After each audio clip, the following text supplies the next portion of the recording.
Wow.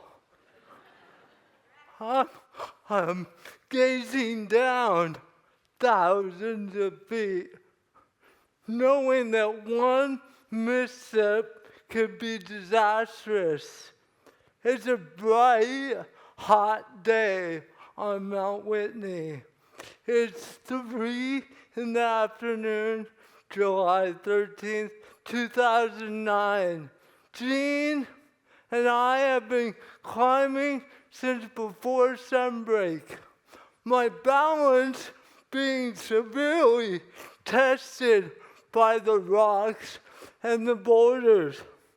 For me, trying to overcome my circumstance was a lifelong struggle. Being born with cerebral palsy, so I talk and walk a little funny. And given a crazy name I could not pronounce. And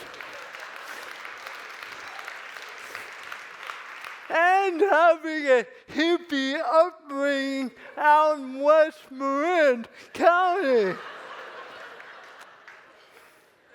Now, we have 1 hour to go to the summit, and Gene says, it's getting late. Should we keep going? I, dehydrated and physically spent after climbing for hours, at one point, on all fours, crawling over an ice field to the disbelief of other climbers coming down the mountain. Gene's eyes intently on mine. At that moment, I realized I did not need to keep achieving to validate my existence. I said, let's turn back. All my life, I was seeking the approval of others. It was not summiting Mount Whitney. It was not running 6 marathons. It was not getting a master's degree. The more that I accomplished, the more my circumstance became a burden. It was never ending. There would always be more mountains and races. After all these years of running from how I walked and how I talked, I had a choice to keep running away or to run to the truth of who I am at my core, to accept, embrace, and celebrate my very essence. I found in my mid-20s, I found honest, blunt poetry. I spoke my words to live audiences. The authenticity struck the heart like lightning. I started being me. And it was amazing.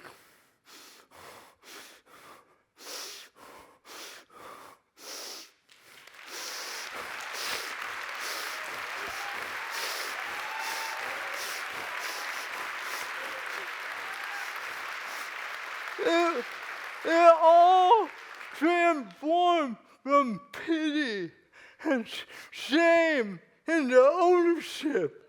I was taking charge. By naming it my name, my my cerebral palsy turned into strengths.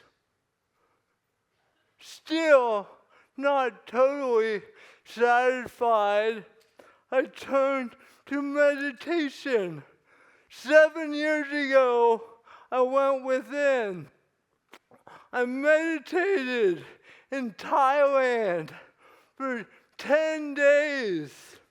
I slept on a concrete slab, being with myself in silence,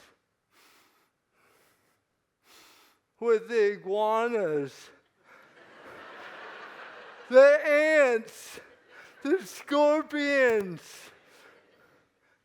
among the coconut and the banana trees, a world away from friends and family.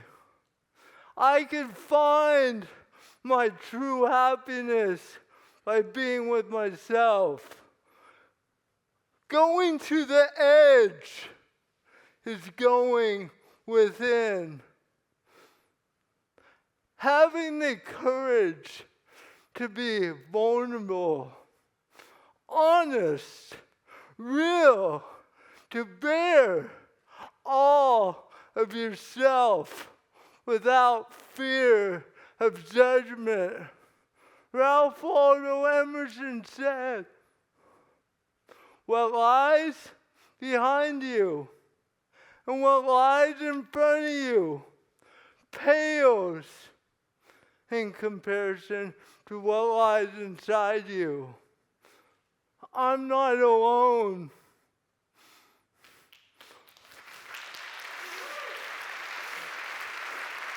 We all run from ourselves.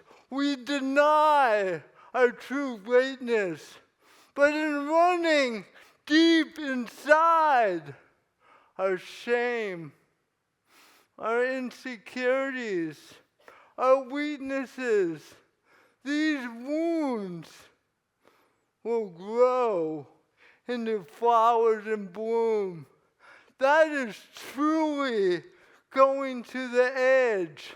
Then we can celebrate in our beauty.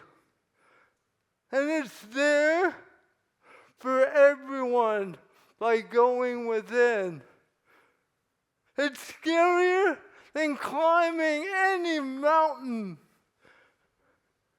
Can you go to the edge of yourself? It's embracing all of your being. You have the ability to choose. Seize your power and the greatest gifts you will find. Whatever your vehicle, writing poetry, sharing with friends who you really are, starting a mindful practice, being with yourself, showing and expressing gratitude, seeing the good in life regardless of circumstance. I went to the edge on Mount Whitney. This Whitney does not need to be on top of the mountain. It is who I am that means more. I was at peace on the slow climb down. I discovered my power was right here all along. I invite you to go to the edge by going within. Thank you.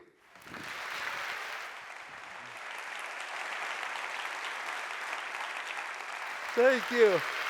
You are beautiful.